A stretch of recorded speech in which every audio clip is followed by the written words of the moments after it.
엄마, 대체 왜 그러는 거예요? 엄마가 우리한테 해준 게 뭐가 있다고 이래요? 늙으면 곱게 늙어야지. 왜 자꾸 사람 피곤하게 만들어요? 딸의 싸늘한 목소리가 제 심장을 꿰뚫었어요. 제 앞에서 서럽게 울고 있는 손녀 예은이와 그 옆에서 저를 노려보는 딸아이의 눈빛.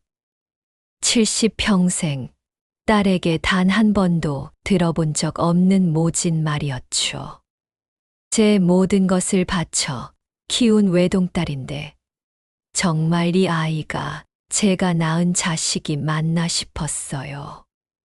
그래. 엄마가 뭘 해줬겠니?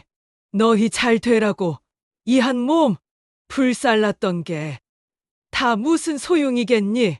내가 오늘부로 너희 집에서 나갈게. 다시는 너희 앞에 나타나지 않을 테니 그렇게 알렴. 제 목소리는 떨렸지만 눈물은 나오지 않았어요. 이미 제 눈물샘은 오래전에 말라버린 것 같았거든요. 그저 제 마음 속에 쌓여있던 억울함과 서러움이 차가운 얼음덩이가 되어 제 심장을 짓누르는 기분이었죠. 이대로는 안 되겠다는 생각이 들었어요. 더 이상은 안 될 것 같았어요. 안녕하세요. 시간과 공간을 초월하는 시니어공 감톡, 시공톡입니다. 구독과 좋아요는 사랑입니다. 여러분의 영상을 제작하는데 큰 힘이 됩니다. 오늘 시공톡이 들려드릴 이야기는 어쩌면 우리 모두의 이야기일지도 모른다는 생각을 해요. 사실 부산 남구에 사는 한 어머니의 실화를 바탕으로 한 글입니다. 부모와 자식 간의 관계, 그 안에서 피어나는 사랑과 희생, 그리고 때로는 너무나 아프게 다가오는 오해와 갈등에 대한 이야기예요. 제가 직접 겪었던 일이라고 생각하고 제 마음을 담아 솔직하게 들려드릴게요. 이 이야기가 여러분에게 작은 위로가 되고 또 생각할 거리를 던져줄 수 있기를 바랍니다. 자, 그럼 지금부터 제 이야기를 시작해 볼게요.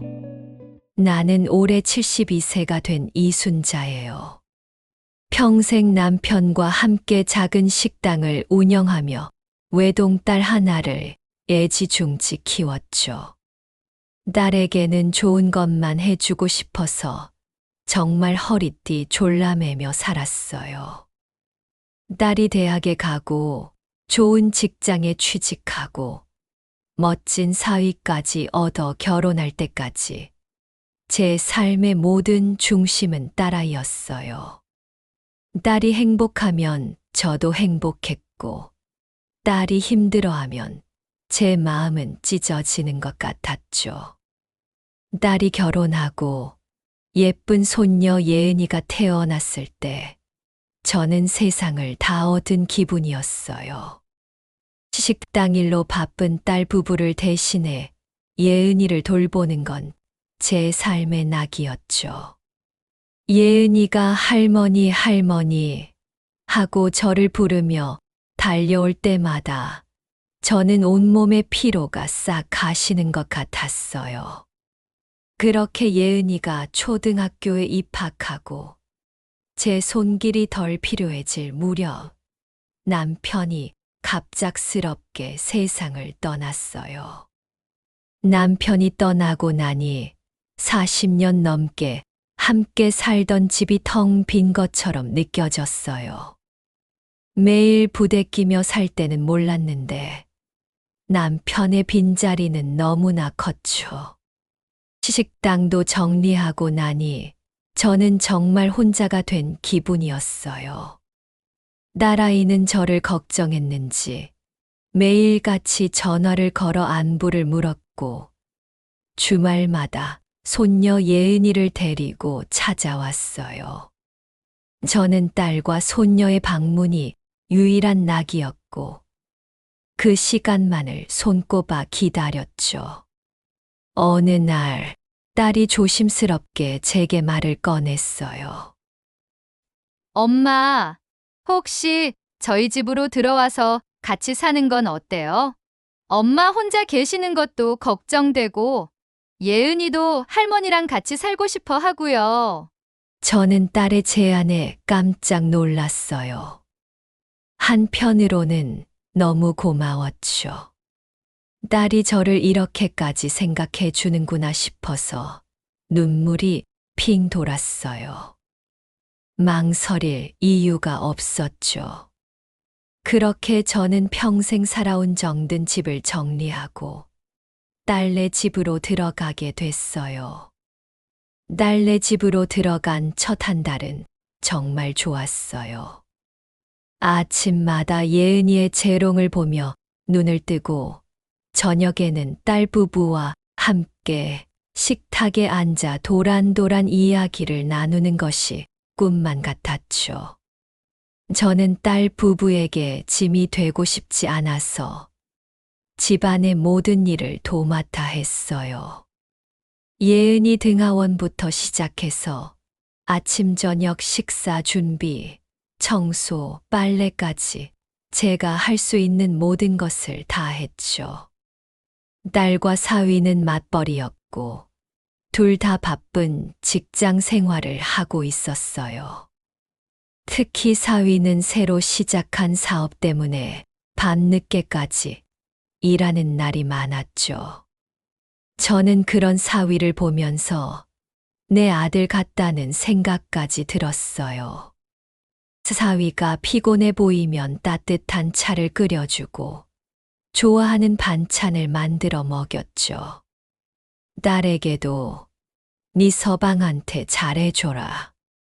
힘들게 일하는데 집에서라도 편해야지 하고 늘 당부했어요. 예은이도 제가 옆에 있으니 훨씬 밝아지고 학교 생활도 더 열심히 하는 것 같았어요. 저는 예은이 숙제를 봐주고 학원 라이드도 해주고 저녁에는 함께 책을 읽어주며 시간을 보냈어요. 예은이가 우리 할머니라고 부르며 품에 안길 때면 세상 그 어떤 부러울 것 없는 행복을 느꼈어요. 이대로만 쭉 살 수 있다면 더 바랄 게 없다고 생각했어요. 하지만 행복은 그리 오래 가지 않았어요. 몇 달이 지나자 딸네 집의 분위기가 조금씩 달라지기 시작했죠. 처음에는 저를 걱정하며 함께 살자던 딸이 어느 순간부터 저를 가사 도우미처럼 대하는 것 같다는 느낌이 들었어요. 아침에 제가 밥상을 차리면 딸은 늦잠을 자다 겨우 일어나 앉아 밥 한 술 뜨고는 엄마, 오늘 저녁은 뭐 해줄 거야? 하고 묻기 일쑤였죠. 제가 힘들어서 잠시 쉬고 있으면 엄마, 예은이 학원 갈 시간 다 됐는데 왜 안 가요? 빨리 데려다 줘야죠. 하고 짜증을 내기도 했어요. 설거지를 하고 있으면 엄마, 그릇은 그렇게 닦는 게 아니지. 하고 훈수를 두기도 했고요. 사위도 마찬가지였어요. 처음에는 저에게 깍듯이 대하던 사위가 어느 순간 저를 투명인간 취급하는 것처럼 느껴졌어요. 제가 말을 걸면 대충 대답하거나 못 들은 척했고 퇴근하고 들어오면 제게 인사도 없이 자기 방으로 들어가 버리기 일쑤였죠. 저는 혹시 제가 뭔가 잘못한 게 있나 싶어서 딸에게 물어봤지만 딸은 엄마, 예민하게 왜 그래? 아빠가 사업 때문에 스트레스 받아서 그래 하고 대수롭지 않게 넘겼어요. 가장 마음이 아팠던 건 예은이의 태도였어요. 예은이는 제가 늘 옆에 있어 주는 걸 당연하게 생각하는 것 같았어요. 제가 조금이라도 피곤해 보이면 할머니, 왜 힘이 없어요? 예은이랑 놀아줘야지. 하고 조르거나 제가 해주는 음식이 맛없다고 투정을 부리기도 했죠. 제가 예은이를 혼내면 딸은 엄마, 애한테 왜 그래? 그냥 내버려둬. 하고 저를 나무랐어요. 저는 점점 이 집에서 제 자리가 사라지는 것 같다는 생각이 들었어요. 어느 날 딸과 사위가 크게 다투는 소리가 들렸어요. 저는 제 방에서 자고 있었는데 딸의 목소리가 너무 격해서 잠이 깼죠. 당신은 맨날 늦게 들어오고 예은이한테 신경도 안 쓰고 내가 얼마나 힘든지 알아? 엄마가 없었으면 이 집 꼴이 어떻게 됐을 것 같아? 사위의 목소리가 들렸어요. 당신 엄마가 뭘 해줬다고 그래? 맨날 집에만 있으면서 살림만 하는 사람이 뭘 안다고? 우리 엄마는 나 어렸을 때부터 새벽같이 일어나서 일하고 나한테는 손 하나 까딱 안 하게 해줬어.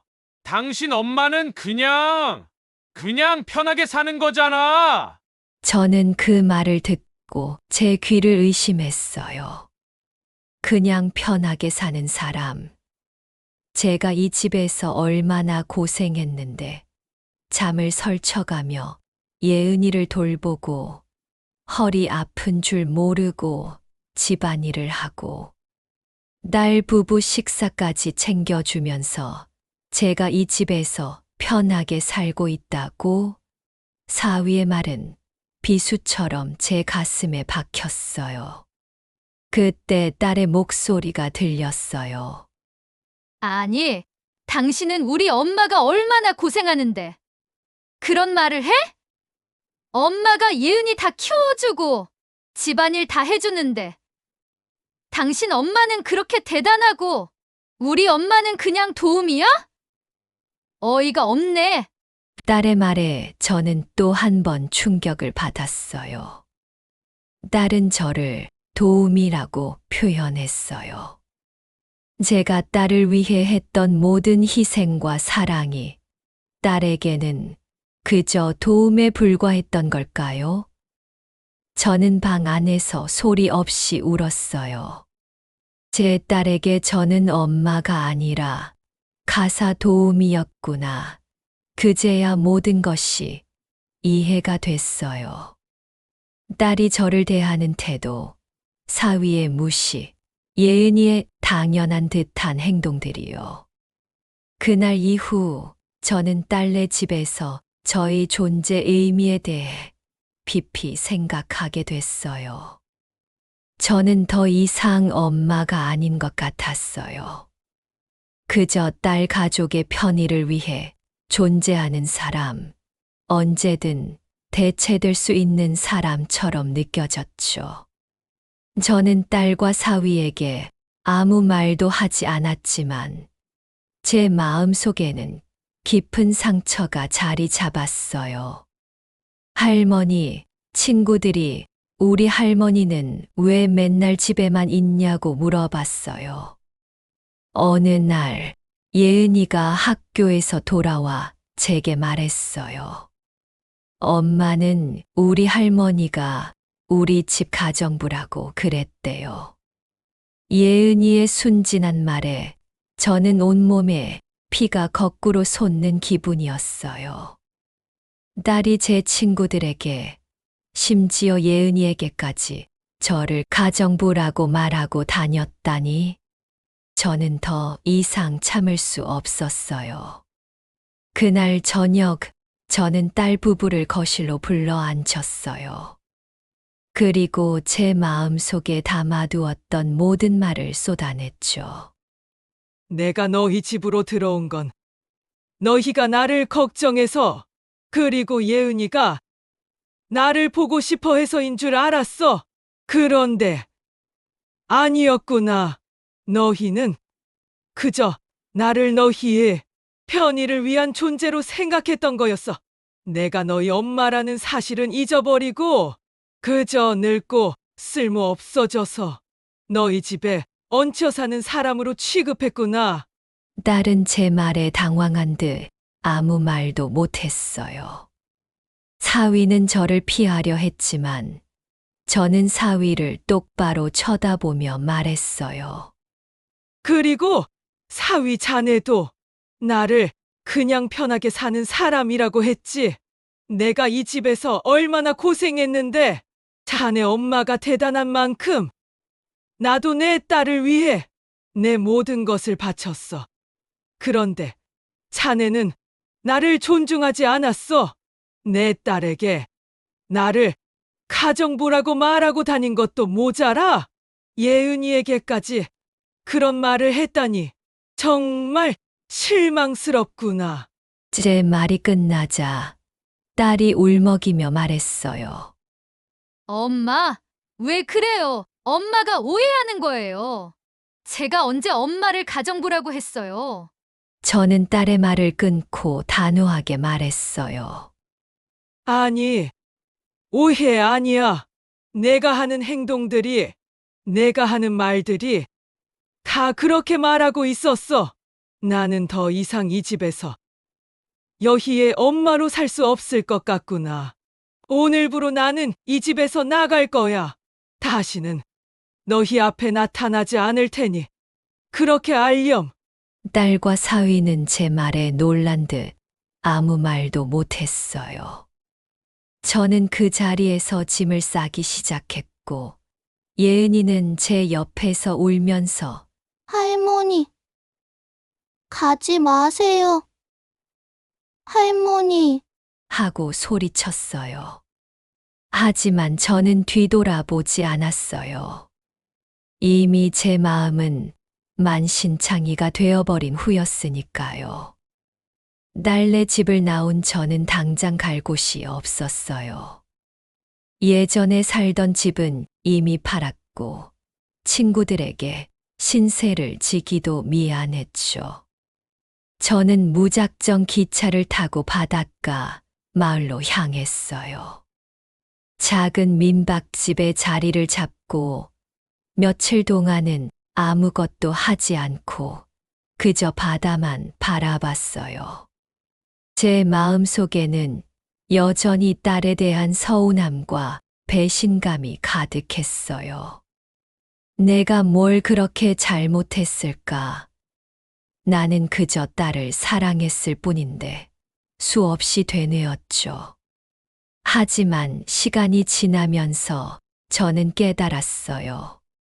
제가 잘못한 것이 아니라 그저 딸에게 엄마의 빈자리를 너무 쉽게 내어주었던 것이 문제였다는 것을요.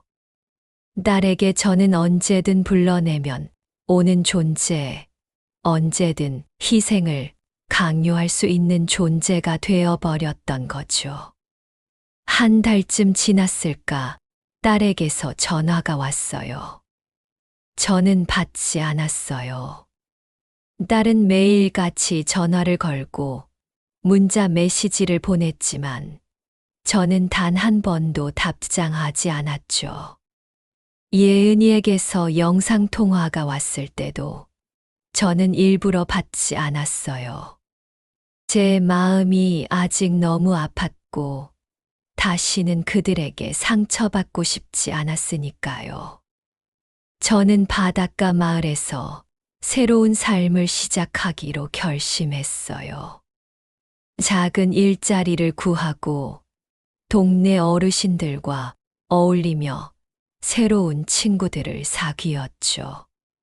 처음에는 모든 것이 서툴고 힘들었지만 저는 점차 저 자신을 되찾아가는 기분이었어요. 딸과 사위, 손녀에게 얽매여 있던 삶에서 벗어나 온전히 저만을 위한 삶을 살게 된 거죠. 몇 달 후 딸이 제가 있는 곳까지 찾아왔어요. 딸은 제 앞에서 무릎을 꿇고 눈물을 흘리며 사과했어요. 엄마, 죄송해요. 제가 너무 어리석었어요. 엄마의 사랑을 당연하게 생각하고 엄마를 함부로 대했어요. 엄마가 얼마나 힘들었을지 이제야 알겠어요. 제발 다시 저희 집으로 돌아와 주세요. 엄마 없이는 예은이도 저도 너무 힘들어요. 딸의 눈물을 보니 제 마음이 흔들리는 것도 같았어요. 하지만 저는 단호하게 말했어요. 아니, 나는 돌아가지 않을 거야. 너희가 힘들다는 이유로 내가 또다시 너희에게 희생해야 한다면 나는 더 이상 행복할 수 없을 것 같구나. 이제 나는 나를 위해 살고 싶어. 너희도 너희의 삶을 살고 나도 나의 삶을 살자. 딸은 제 말에 한참을 울었고 결국 저를 설득하지 못하고 돌아갔어요. 그 후로도 딸은 간간히 연락을 해왔지만 저는 예전처럼 딸에게 매달리지 않았어요. 그저 가끔 안부만 묻고 제 삶을 살았죠. 저는 바닷가 마을에서 만난 새로운 친구들과 함께 봉사 활동을 시작했어요. 저보다 더 어려운 처지에 있는 어르신들을 돕고 함께 이야기를 나누면서 저는 진정한 행복이 무엇인지 깨닫게 됐어요. 저의 작은 재능과 경험이 누군가에게 도움이 될 수 있다는 사실이 저를 기쁘게 했죠.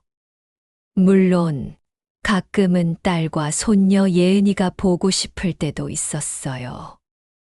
하지만 저는 더 이상 그들에게 제 삶의 모든 것을 바치지 않기로 결심했어요.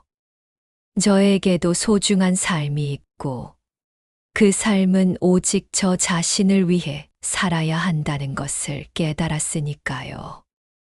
딸은 결국 저의 빈자리를 스스로 채워나가야 했어요. 예은이의 등하원도 직접 시키고 집안일도 딸과 사위가 번갈아 가며 했죠. 처음에는 힘들어 했지만 딸은 점차 성장하는 모습을 보였어요. 저에게 의지하지 않고 스스로 문제를 해결하는 법을 배우게 된 거죠. 이제 저는 딸에게 더 이상 가정부도 도우미도 아니에요. 그저 딸의 엄마로서 각자의 삶을 살아가는 독립적인 존재가 되었죠. 딸은 가끔 저를 찾아와 맛있는 음식을 사주고 제 어깨를 주물러주며 엄마, 보고 싶었어요. 하고 말해요. 예전처럼 저에게 무엇인가를 요구하지 않고 그저 저의 안부를 묻고 저의 행복을 빌어주는 딸의 모습이 저는 더 사랑스러웠어요. 저는 이제 더 이상 텅 빈 집에 홀로 남겨진 외로운 노인이 아니에요. 저에게는 새로운 친구들이 있고 새로운 삶의 목표가 생겼죠. 저는 매일 아침 바다를 바라보며 다짐해요. 오늘 하루도 나 자신을 위해 최선을 다해 살자. 누구에게도 의지하지 않고 나 스스로의 힘으로 행복을 찾아가자. 이 이야기는 어쩌면 많은 부모님들이 겪고 있는 현실일지도 몰라요. 자식에게 모든 것을 바치고도 결국에는 상처받고 외면당하는 부모님들의 이야기. 하지만 저는 이 이야기를 통해 말하고 싶어요.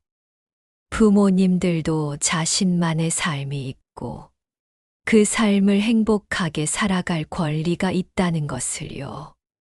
자식에게 모든 것을 주어도 아깝지 않다는 마음은 아름답지만 때로는 자신을 먼저 사랑하는 것이 더 중요할 때도 있다는 것을요.